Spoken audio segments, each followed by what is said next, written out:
Hi hello నమస్తే welcome to my channel. నువ్వుంటే నా చేతక. నిజంగానే ఈ సీరియల్లో ట్విస్ట్ అండ్ టర్న్స్ మాత్రం అదిరిపోతున్నాయనే చెప్పాలి. నాకు తెలిసి ఈ సీరియల్ త్వరలో ముగిసిపోతుందా అని అయితే అనిపిస్తుంది. బట్ చూద్దాం ఏం జరగబోతుందో. ఎందుకు ఇలా అంటున్నానంటే ఇప్పుడు మన మిథున, అదేనండి మన మధుమిత వచ్చేసి చక్కగా ఇంకొక కొత్త సీరియల్‌లో కూడా నటించబోతుంది. 2 ప్రాజెక్ట్స్ ఒకేసారి అయితే చేయలేరు కదా! కాబట్టి తను కొత్త ప్రాజెక్ట్‌లో పనిచేస్తుంది కాబట్టి అది కూడా స్టార్ మాలోనే కొత్తగా వస్తున్నటువంటి 'గోదావరి' సీరియల్‌లో తను నటిస్తుంది కాబట్టి ఈ సీరియల్‌ని త్వరగా ఎండ్ చేసేసి దాంట్లో మళ్ళీ కొత్తగా మనకైతే కనిపించబోతుందేమోనని ఒక చిన్న సందేహం అయితే ఉంది. సరే చూసేద్దాం. అసలు ఈరోజు ఏం జరిగిందో సీరియల్‌లో, ఇక వీళ్ళిద్దరికీ మధ్య ఆ యొక్క మొదటి అడుగు వేశారా లేదా? వీళ్ళు బంధంతో కలిసారా లేదా? ఇవన్నీ అయితే చూసేద్దాం. ఇక వీళ్ళిద్దరూ ఆ మంచం మీద కూర్చొని దేవ అయితే చాలా బాధపడుతుంటాడు. ఎందుకో మిథున మా నాన్న ఎప్పుడు నన్ను అర్థం చేసుకోలేదు. సో, ఆయన ఎప్పుడైనా నిదానంగా, మంచిగా నాతో మాట్లాడి, నీ ప్రవర్తన మార్చుకో, లేకపోతే నువ్వు ఇలా ఉండు, అలా ఉండని మంచిగా చెప్పునుంటే బాగుండేదేమో. అప్పుడు నేను మారుండేవాడినేమో. ఎప్పుడు ఆయన కోపంగా, కఠినంగా ఆయన మాటల వల్ల నన్నెప్పుడూ బాధపెడుతూ ఉండడం వల్ల ఆయనని నేనెప్పుడూ అర్థం చేసుకోలేకపోయాను. ఆయన చెప్పిన మాటల్ని ఏది కూడా నాకు అర్థమవ్వలేదు. అందుకే నేనిలా అయిపోయానేమో. ఆయన ప్రేమగా మాట్లాడుంటే నేను మంచివాడిగానే ఉండేవాడినేమో అని చెప్పి బాధపడుతూ ఉంటే, ఇక మిథునొచ్చేసి అదేంటి దేవా అలా అంటున్నావు? తండ్రి ప్రేమ ఎప్పుడు కూడా కొద్దిగా కఠినంగానే ఉంటుందని మా నాన్న ఎప్పుడూ చెప్తూ ఉండేవాడు. సో, ఇక నీకు కానీ, అలాగే మావయ్యకి కానీ ఇద్దరికీ కూడా నిదానంగా మాట్లాడడం, ప్రేమగా మాట్లాడడం రాదు కదా! కానీ నేను నిన్ను అర్థం చేసుకున్నాను కదా! నువ్వు నా మీద ప్రేమ చూపించకపోయినా నీ ప్రేమ ఎలాంటిదో నేను అర్థం చేసుకున్నాను. అలాగే మావయ్య నువ్వు కూడా సేమ్ ఒకేలాగా ఉన్నారు. లేదు లేదు మావయ్యలాగే నువ్వున్నావు. నీకు కూడా ప్రేమించడం రాదు. మాట్లాడడం రాదు. కానీ ఇద్దరు ఒక విధంగా ప్రేమించగలరు. అలాగే మావయ్య కూడా కఠినంగా మాట్లాడినా అందులోనే ఆయన ప్రేమ ఉంది. సో, ఇక ప్రేమ కంటే కూడా నువ్వు ఎక్కడ చెడిపోతున్నావనే బాధ ఎక్కువగా ఉంది. ఇప్పుడు మళ్ళీ మనము ఫస్ట్ నైట్ చేసుకొని బిడ్డల్ని కనిన తర్వాత మన భవిష్యత్తు ఏమైపోతుందని బాధతో ఆయన మాట్లాడాడు. అంతేకానీ ఇక ఏమీ లేదు. దాని గురించి ఎక్కువ ఆలోచించకు. నువ్వు మారావన్న విషయం ఆయన తెలుసుకున్న రోజు ఖచ్చితంగా ఆయన మనల్ని క్షమిస్తాడు. నిన్ను కూడా అర్థం చేసుకుంటాడు. నువ్వు దాని గురించి ఎక్కువ ఆలోచించకు అని చెప్పేసి చెప్తదనమాట. ఇప్పుడు అక్క వాళ్ళేమో మనమిద్దరము ఒకటైతే మన ఇద్దరి మధ్య ఇంకెవరు తలదూర్చకుండా ఉంటారనేది అక్క వాళ్ళు ఆలోచిస్తున్నారు. కానీ మావయ్య ఏం ఆలోచిస్తున్నారు? మనిద్దరము ఒకటయ్యి ఏదైనా బిడ్డని కంటే ఎవరు పోషించగలరు? మనమిద్దరం ఇంకా స్థిరపడలేదు. సో, మనిద్దరికి ఇంకా ఏమీ సంపాదన లేదు కదా! మనం మళ్ళీ బాధపడతాము, దిగులు పడతామని మావయ్య అలా అన్నారు. అంతేను నువ్వు దాని గురించి టెన్షన్ పడకు అని చెప్పేసి, సరే నేను వేరుగానే పడుకుంటాను అని చెప్పేసి అంటే ఈ అమ్మాయి వెళ్ళిపోతూ ఉంటుంది. ఎక్కడికి వెళ్తున్నావు అంటే, నేను అదిగో మంచము అదే చాప, దుండు తెచ్చుకుంటాను అంటే, ఏమి అంటే నేను కింద పడుకుంటానులే ఇంకా ఇప్పుడే వద్దు అని చెప్పేసి అనుకోని వెళ్తది. ఇక అక్కడ ఒక కాక్రోచ్ ఉంటదనమాట. ఇక కాక్రోచ్‌ని చూడగానే మిథునకైతే భయమేసిపోయి దేవాని గట్టిగా పట్టేసుకుంటది. కాక్రోచ్ అంటే నాకు చాలా భయం దేవా అని చెప్పేసి తనని హగ్ చేసుకునేసరికి ఇక దేవా కావాలని ఏంటి మిథున నువ్వు కాక్రోచ్‌కి భయపడుతున్నావంటే, నాకు కాక్రోచ్ అంటే చిన్నప్పటి నుంచి చాలా భయం దేవా. అందుకేను వెళ్ళిపోయిందా అది వెళ్ళిపోయిందా అని చెప్పేసి అంటూ ఉంటది. ఇక దేవా కావాలని భార్య హత్తుకుంటే భర్త అస్సలు ఊరుకుంటాడా? అస్సలు ఊరుకోలేడు కదా! ఎంత దిగులుగా ఉన్నా కానీ ఒక మంచి ఫీల్ అయితే వస్తుంది కాబట్టి, లేదు లేదు మీది నాది పోలేదు. అది ఇంకా మన దగ్గరికి వస్తుంది అనగానే ఇంకా గట్టిగా హగ్ చేసుకుంటూ ఉంటుందనమాట. ఇక కావాలని ఏడిపిస్తూ అది ఇంకా వచ్చేస్తుంది అనగానే ఇంకా తను గట్టిగా హగ్ చేసుకొని ప్లీజ్ దేవా దాన్ని పంపించేసి నాకు చాలా భయంగా ఉంది. అది వెళ్ళిపోవాలి అని చెప్పేసి అంటూ ఉండగానే ఇక అది వెళ్ళలేదు అని దేవా చెప్తుంటే మిథున తెలివైన అమ్మాయి కదా! ఏంటి ఇంకా వెళ్ళలేదా అని చెప్పి కళ్ళెత్తి చూడగానే అక్కడ కాక్రోచ్ ఉండదు. ఏంటి దేవా నువ్వు ఇలా చేసావంటే, ఆ ఊరికే మిథున నువ్వు భయపడుతూ ఉంటే భలే ఉంది అని చెప్పేసి ఇలా చేశాను. అది ఎప్పుడో వెళ్ళిపోయిందని చెప్పగానే ఇక తనని కొడుతూ ఇద్దరూ ఒకే మంచం మీద పడిపోతారనమాట. ఇంకేముంది ఇంకా మంచం మీద పడిన తర్వాత ఇంకా ఎవరైనా ఊరుకుంటారా? ఇంకా అంతే సంగతులు. ఇలా అయితే అయిపోయింది. ఇక దాని తర్వాత రంగా అలాగే మన సూర్యకాంతం వీళ్ళిద్దరి డ్రామాలు మాత్రం అస్సలు నెక్స్ట్ లెవెల్‌లో ఉంటాయండి. ఇద్దరు దొంగచాటుగా ఒక సంచి పట్టుకొని రూమ్‌లోకైతే వెళ్తారు. రండి ఎవరు చూడట్లేదు రండి అని. సరే ఏంటి విషయం అనంటే నువ్వు ఫస్ట్ తలుపేసేసి ఎవరైనా చూస్తారేమో మనల్ని అని చెప్పేసి ఇద్దరు లోపలికెళ్ళి తలుపేసుకుంటారు. ఇక తలుపు వేసిన అతను గడి పెట్టడనమాట. ఇక దాంతో మన సూర్యకాంతం "ఓసి నీ అమ్మ మొగుడా ఏంటి తల మీద కొట్టావు" అంటే తల మీద కొడతదనమాట. అంటే ఏంటంటే గడికి పెట్టి అని కూడా చెప్పాలా? అంటే తలుపు వేసిన వాడివి గడి పెట్టాలని బొట్టు పెట్టి అలా కాటుక పెట్టి నీకు చెప్పాలా? అని చెప్పేసి అంటదనమాట. అది కాదులేవే అంటే ఇక అంటది కోడినెత్తుకోపోయేటప్పుడు గ్రద్ద ఎంత చాకచక్యంగా ఎంత జాగ్రత్తగా ఉంటుందో మనం కూడా మోసం చేసేటప్పుడు అంతే జాగ్రత్తగా ఉండాలి. ఎవరైనా మనల్ని చూస్తున్నారేమోనని కనిపెట్టుకొని జాగ్రత్తగా మోసం చేయాలి అని చెప్పి చెప్తూ ఉంటుంది.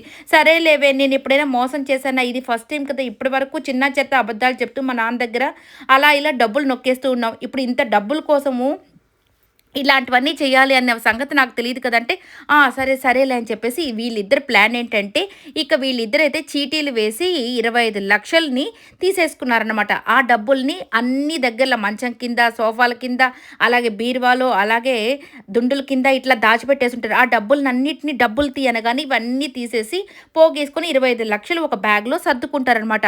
ఇక వీళ్ళిద్దరూ చాలా ఆ బ్యాగ్‌లో సర్దేసుకున్న తర్వాత, నాకు చాలా భయంగా ఉందే ఇప్పటి వరకు చిన్న చెత్త మోసాలు చేస్తూ వచ్చావు. ఇక చీటీ వాళ్ళ దగ్గర మనం చీటీ పడి 25,00,000 తీసేసుకున్నాం. ఇక వాళ్ళు అడిగితే మనం ఏం సమాధానం చెప్పాలి? వాళ్ళకి ఎలాగ తిరిగివ్వాలని ఆలోచిస్తుంటే, అబ్బా ఓసిన మొగుడా గతిలేని అమ్మకి మతిలేని మొగుడని నాకు నువ్వెక్కడ దొరికావురా బాబోయ్! ఇంత భయపడుతూ ఉన్నావు.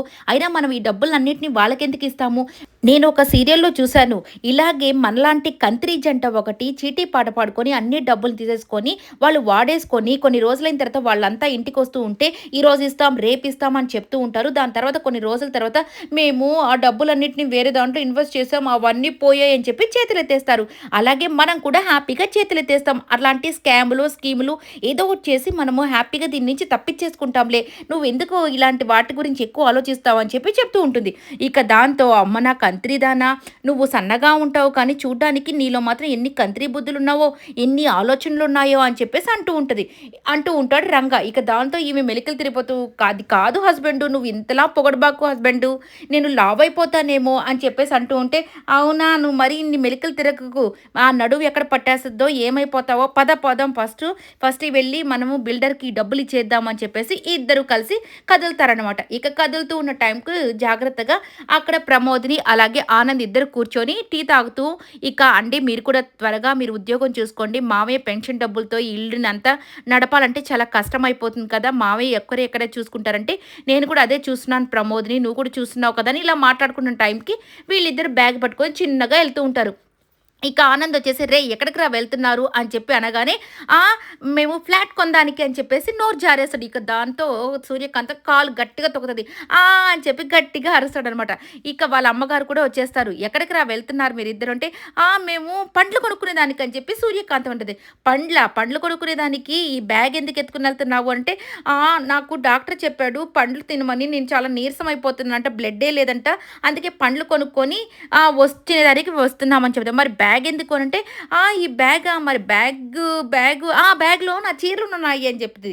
పండ్లు కొనుక్కునేదానికి చీరలతో ఏం సంబంధం? చీరలు ఎందుకు ఎత్తుకొని ఎళ్తున్నారు అనగానే, ఇక ఏం ఆలోచించాలో తెలియక, నా చీరలన్నీ రోల్ అయిపోయాయి. అందుకే వాటన్నిటిని చేపించుకుందామని తీసుకుని వెళ్తున్నానులే అత్తయ్య అని చెప్పేసి అంటారనమాట. అవునమ్మా తనకి చీరలన్నీ రోల్ అయిపోయాయి. వాటన్నిటిని చేసుకునేదానికి వెళ్తున్నాం అని చెప్పేసి ఇద్దరు అక్కడి నుంచి తుర్రుమని పారిపోతూ ఉంటారు. ఇక బయటికి వెళ్తున్న టైంలో, "అమ్మో! ఏంటయ్యా నువ్వు అలా చెప్పేసావు ఫ్లాట్ కొందామని" అంటే, "ఏంటో కంగారులో అలా చెప్పేసాను లేవే" అని మాట్లాడుకుంటూ వస్తున్న టైంకి డబ్బులు కట్ట కింద పడుతుంది. అది మిథున చూస్తుందనమాట. ఇక ఆ డబ్బులు కట్ట డబ్బులు కింద పడ్డాయి అని చెప్పి దాన్ని తీసుకోబోతున్న టైంకి మిథున చూస్తున్న విషయం రంగా చూసేస్తాడు. అయ్యో అదిగో అది చూసేసింది అని చెప్పగానే ఇక మిథున వచ్చేసి ఆ డబ్బులు కట్ట చూసి పరిగెత్తుకుంటూ వచ్చి, "ఏంటక్క ఇవి" అంటే, ఈ డబ్బులు కట్టేంటి నీకెక్కడివి ఇంత డబ్బులు అనంటే, మేము బ్యాంక్‌కి కన్నం వేసాంలే. అయినా నీకెందుకు చెప్పాలి? అయినా దాన్ని పోయే వాళ్ళందరికీ మేమెందుకు సమాధానం చెప్పాలి? నీకు రోడ్డుకెక్కినా గానీ ఇట్లాంటి ఇన్వెస్టిగేషన్ పనులు మాత్రము మానుకోవా? అయినా మమ్మల్ని ఎందుకు క్వెషన్ చేస్తున్నావు? మేము సమాధానం చెప్పం పో అని చెప్పేసి వీళ్ళిద్దరూ అక్కడి నుంచి వెళ్ళిపోతారు. ఇక మిథునకైతే అనుమానంతో సరే అని చెప్పేసి ఇక ఏంటి వీళ్ళిద్దరు ఏదో తేడాగా ఉందని చెప్పి అనుకుంటూ ఉంటుంది. ఇక దేవా వచ్చేసి తను చక్కగా పూజ చేసుకుంటూ, దేవుడికి దండం పెట్టుకుంటూ, ఇక దేవుడికి కడ్డీ అవన్నీ వెలిగిస్తూ, మిథున లాంటి మంచి భార్యని నాకు ఇచ్చినందుకు నీకు థ్యాంక్ యూ అని చెప్పేసి దేవుడిని అనుకుంటూ, ఇక నా కుటుంబాన్ని కూడా మాతో కలుపు, మా నాన్న మమ్మల్ని అర్థం చేసుకోవాలి, మేమంతా కలిసి ఉండాలి దేవుడా అని చెప్పేసి దండం పెట్టుకున్న టైంకి హారతి అదే ఆ యొక్క దీపం అయితే ఆరిపోతుంది. మిథున లోపలికి అప్పుడే వచ్చి చూసి, ఏంటి ఇలా జరిగింది? దీపం ఆరిపోయింది. అలాగా వాళ్ళేమో డబ్బులు తీసుకొని హడావిడిగా వెళ్తున్నారు. అంటే నాకేదో అపశకునంగా ఉంది. ఎందుకో ఏదో జరగబోతుంది అని చెప్పేసి అనుకుంటూ ఉంటుంది. ఇక దేవ వచ్చేసి సరే దాన్ని పట్టించుకోకుండా సరే వెళ్ళొస్తాను అని చెప్పేసి వెళ్తూ ఉంటాడనమాట ఆటో నడుపుకునే దానికి. లేదు దేవా, ఉండు దేవా, నాకెందుకో మనసులో బాలేదు. హారతి ఆరిపోయింది కదా!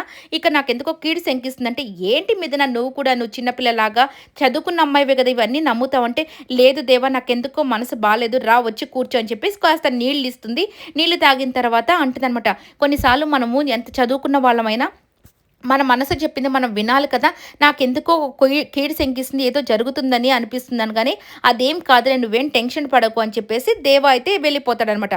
ఇక వీళ్ళిద్దరూ ఈ డబ్బులు తీసుకొని చక్కగా బిల్డర్ దగ్గరికెళ్ళిపోయి ఒక పెద్ద ఫ్లాట్ చూసి, అబ్బా! భలే ఉందయ్యా అని చెప్పేసి ఆ ఫ్లాట్ ఆయనకి ఆ 25,00,000 ఆయనకి కట్టేసి, ఈ ఫ్లాట్ ఇంకొక 15 రోజుల్లో మేము ఇచ్చేస్తాము అని చెప్పేసి ఆ బిల్డర్ అయితే చెప్తాడు. ఇక ఆ ఇల్లు చూసుకుంటూ, చూసావు కదే నీ రంగడు ఎంత చక్కటి ఇల్లుని నీ కోసం కట్టిస్తున్నాడో, సూపర్‌గా ఉంది కదంటే, అవునయ్యా! అబ్బబ్బో! అమ్మమ్మో! ఎంత బాగుందో ఈ ఇల్లు అని చెప్పేసి, అయినా ఈ ఇల్లు మాత్రం నేను ఎంత చక్కగా సెలెక్ట్ చేశానో, అయినా ఈ భారీ విషయంలోనే నాకు ఇలాంటిది దొరికిందని చెప్పగానే, ఇక మళ్ళీ సూర్యకాంతం అంటే లేదులేవే ఊరికే అన్నానని చెప్పి అక్కడ కూడా సరసాలనమాట వీళ్ళిద్దరు. ఇక వీళ్ళిద్దరూ అలాగా డబ్బులు కట్టేసి హ్యాపీగా ఉంటారు.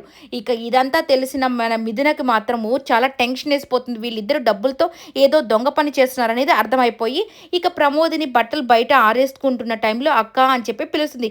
ఏంటి మిథున ఏంటి అంటే, అక్క నీకు సూర్యకాంతం అక్క వాళ్ళు ఎక్కడికి వెళ్తున్నారో తెలుసా అంటే, ఏదో పండ్లు కొనుక్కునే దానికి వెళ్తున్నారంట. ఇక ఏదో మా చీరలు కూడా ఏదో ఐరన్ చేపించుకునే దానికి వెళ్తున్నారని చెప్పారు అని చెప్పగానే, లేదక్క వాళ్ళ దగ్గర చాలా డబ్బులున్నాయి, డబ్బులు తీసుకొని వెళ్తున్నారు అని చెప్పగానే ప్రమోదిని షాక్ అయిపోద్ది.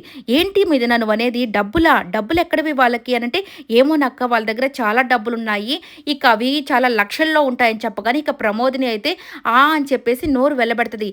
అక్క వీళ్ళిద్దరు కలిసి ఏదో తప్పు పని చేస్తున్నారని నాకు అనిపిస్తుంది, దాన్ని ఏదో కనిపెట్టాలి కదక్క అని చెప్పగానే, అవును మిథున అని చెప్పి అంటూ ఉంటారు. ఇక వీళ్ళిద్దరూ కలిసి కనిపెట్టే టైంకి రేపైతే ఇంటి మీదకి జనాలంతా పరిగెత్తుకుని వచ్చేస్తారు. ఎందుకంటే చీటీ పాటలు పాడేసి వాళ్ళ దగ్గర అన్ని డబ్బులు తీసుకొని వీళ్ళిద్దరూ మోసం చేశారన్న సంగతి అందరికీ తెలిసిపోద్ది. ఇక రేపటితో ఇంకా పెద్ద ఫైట్ అయితే జరుగుతుంది.